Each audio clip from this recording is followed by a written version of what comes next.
picture this. You share a brilliant business idea with your best friend over coffee.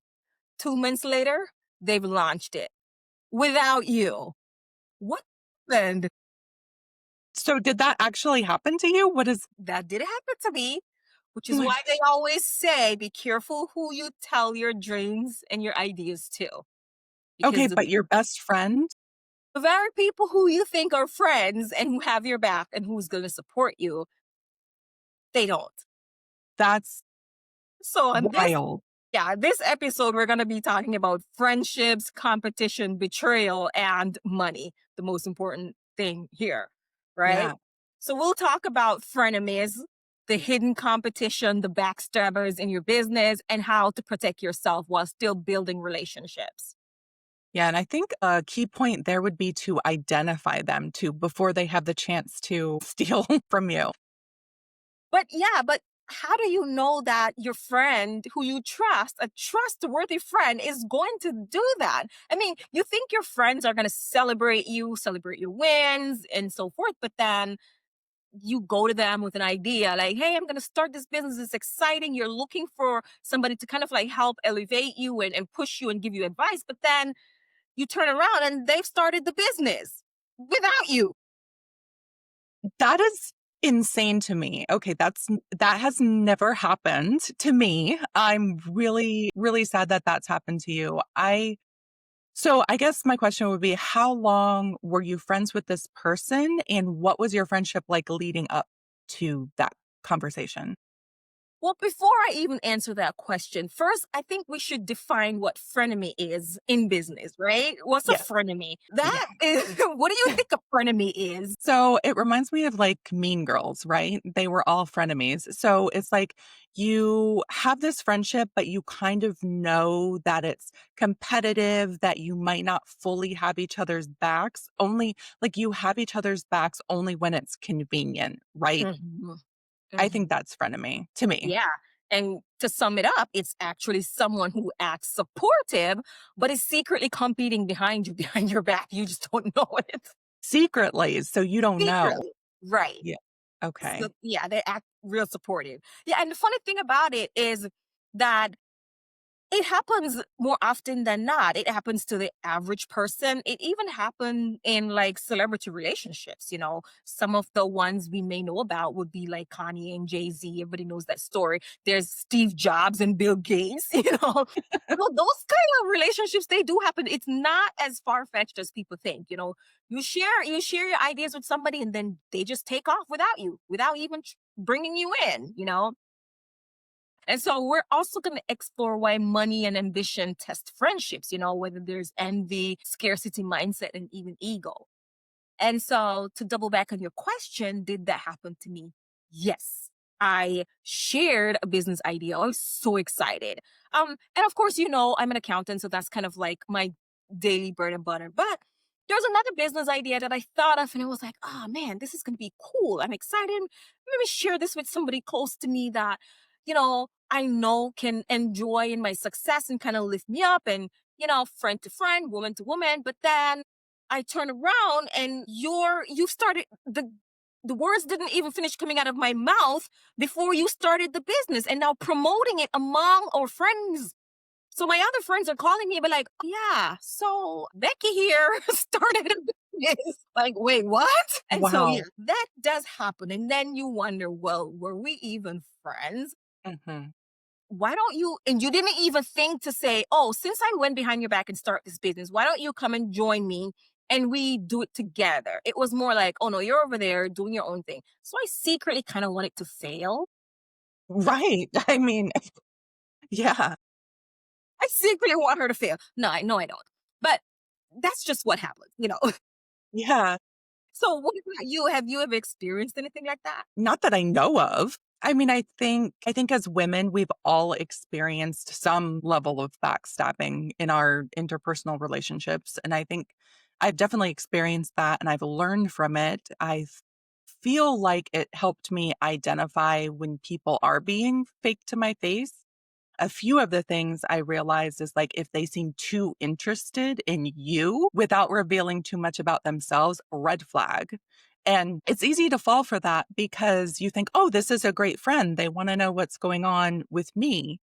But I definitely fell for that before, but that was more of like a personal friendship where Yeah. I don't know, because sometimes people can compete for like guys or I don't know, friends, things like that, which is kind of silly. But in business, oh my goodness, I feel very fortunate that I know people like you. I know I have other friends who like we share ideas, but we kind of reach out to each other when we have an idea to help each other build together. I've never had someone go behind my back, at least in the past couple of years since I've had my business and like do something without me. Yeah. I'm really curious. I'm like, whatever you're willing to share, like what this was, I what can't your share too much yeah. because a lot of my friends and business colleagues watch our podcast. And so they'll know what I'm talking about, people in my circle. They watch it, so I won't go too I much into detail. so would you say that because you have been in business longer than me, so would you say that there will be a point if you're in business long enough that this will happen? Yeah, I mean, and competition is good, right? It's healthy competition. There's healthy competition and then there's like toxic rivalry, right? So you want healthy competition where, we challenge each other to be better. We challenge each other to grow, like, okay, let's try to see who can get to the first $1 million. You're going to work hard enough to get there and I'm going to work just as hard. So that's healthy competition. And we're like, oh, are you ahead? Just like what we did when we first met in the government contractors class, right? We We were always neck to neck with we everything. were. It was a joke among the class and among the It instructors, w but it was Yeah. healthy competition because we both pushed each other. But it wasn't like secretly trying to backstab you or trying to do or say things with the other classmates or the professors to kind of like bring you down or shed you in a bad light. So healthy competition is not, it's not a bad thing. It's when it becomes toxic where somebody, there's constant comparison, right? Mhm. Or they're always copying your ideas, or they might be giving you subtle digs. Instead of Yeah. trying to uplift you, they'll just give you backhanded compliments, and it's not from a genuine place. Or they're Yeah. trying to One one up. up upping you. So if like I'm like, oh, I signed a contract today. Oh well, I signed two. Like that's when it becomes horrible. Yeah. Okay, so one-upping and those subtle digs, those Yeah. are good signs for that. Yeah. Well, good signs for toxic rivalry, the unhealthy kind that you don't want. Somebody starts to do that, start having your red flags up and try to, as much as possible, disassociate yourself from them or pull back just a little bit and be more observant because those are the people you want to watch. Yeah, Mhm. That's good advice. Pull back and be observant. sure. Yeah, Yeah. because you don't wanna keep revealing too much about yourself, and sometimes it's hard because these people wanna know these things because they have a Mhm. hidden reason, a hidden Yeah. purpose. Yeah. Yeah. I guess so I'd like to talk it's such a negative topic. I'd like to talk a little bit about, like, identifying positive competition because I do feel like you and I had healthy competition. You definitely kept me working harder because I'm like, "Oh, Shauna's ahead of me. I gotta get I my did the points." same thing. I was like, oh, what? Elle got one more point than me? Okay, I'm in. Yeah.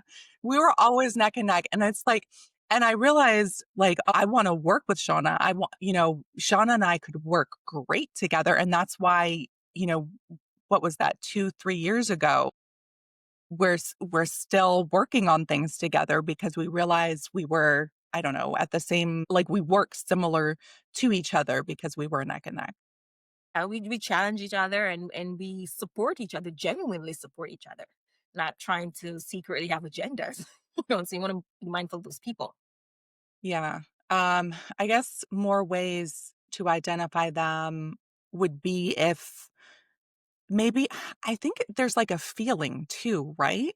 Like if you're working on things with them and just something feels off or like I don't know, just that gut feeling, listen to it. Oh yeah, listen to your gut. Your gut kind of is never wrong. If something doesn't feel right, it doesn't feel right. And another thing too is if everybody has something bad to say about one individual, everybody can't be wrong. You know what I Yeah. mean? Yeah. And so sometimes we tend to dismiss other people's perceptions or experiences with someone because we're like, ah, yeah, that's not my experience. They didn't do that to me. They did that to you, you. It's only a matter of time before it comes back to you, right? So I would Exactly. always say never dismiss somebody else's experience with another person, but it also doesn't mean judge that person based on somebody else's experience. So it's kind of like having a level of intelligence where you kind of like, go in the water with one foot instead of both feet. So, just be mindful that if everybody's saying that this person has no integrity in business, or this person's a bad person, or this person is shady, despite that might not be your experience, still take it with a grain of salt because everybody can't be wrong Right. Right. Yeah, about the same one issue. I Yeah. agree. That is a good sign. I mean, I feel like when you have any kind of friendship, any kind of relationship with anyone, there will be conflict at some point, right? So there is also an element to recognizing like healthy conflict versus like friendship ending Yeah. conflict. And I guess the key there would be the betrayal piece, because I think you can have conflict and like a disagreement about something, and you can feel like someone maybe did something you didn't like. But what is that line between just a normal friendship conflict you work through versus like a betrayal that has identified this person as a bad relationship? Yeah, I think a normal conflict would be us disagreeing over something. Like you and I could disagree about, what day or time to post the videos. We might disagree on a topic we want to talk about on the next podcast. Okay, disagree with, because those are things that we can talk through. And I feel like when you have a partner in business and you have disagreement in terms of how to operate, or what direction or what goals you want to have, I think it's more of having that conversation and saying, okay, here's my pros, here's my cons. We both do that, and then we work through each one and see which one comes out on top. And so then that's how you know you're making progress. So conflict is not a bad thing. I think it gets bad when it gets toxic, when people hold in how they feel about something. So I might not like you posting the video on Tuesday at 7 p.m. and I prefer Monday at 7 p.m., but I don't It is express Monday that at 7 to p.m. you. And so I keep that in. And then because I keep that in, it develops resentments and all of that. And so now I'm nitpicking at every little thing that you do or that you say.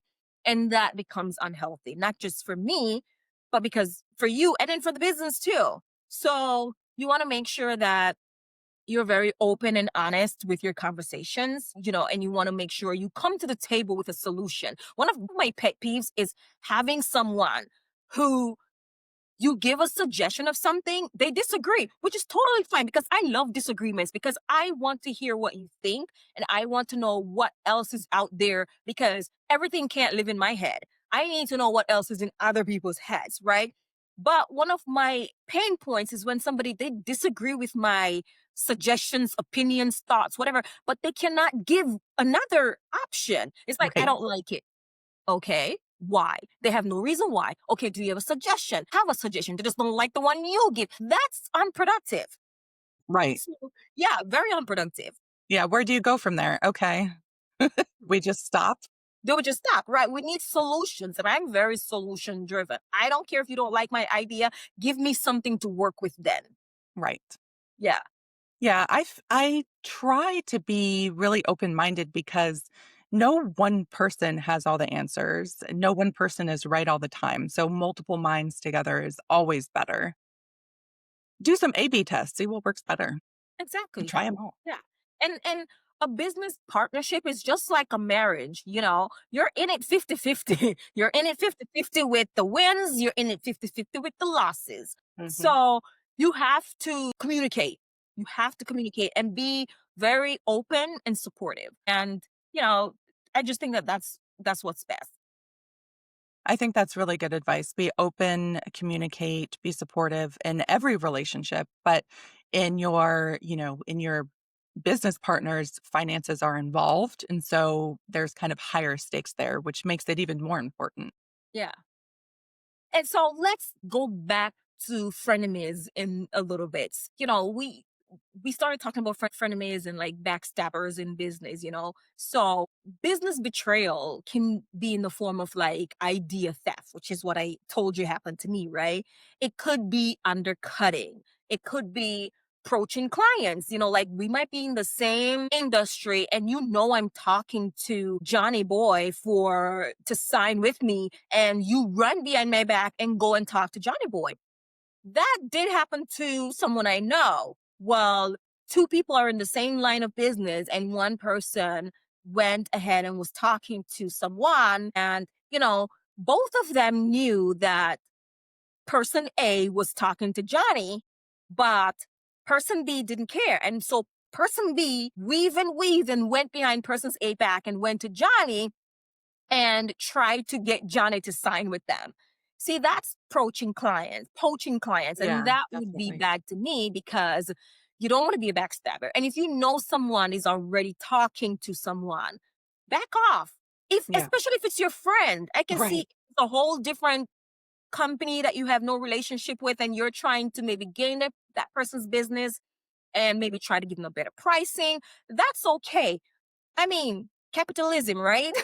Capitalism. But the last thing you want to do as a friend is go and poach a client of your friend when you know that person is talking to that person. And I know that happened to someone else. And so because of that, that relationship has been severed. They really don't get along. They really don't talk much. It's more of a social talk. When I see you, it's like, hi, but it's very surface level. And it's because of that.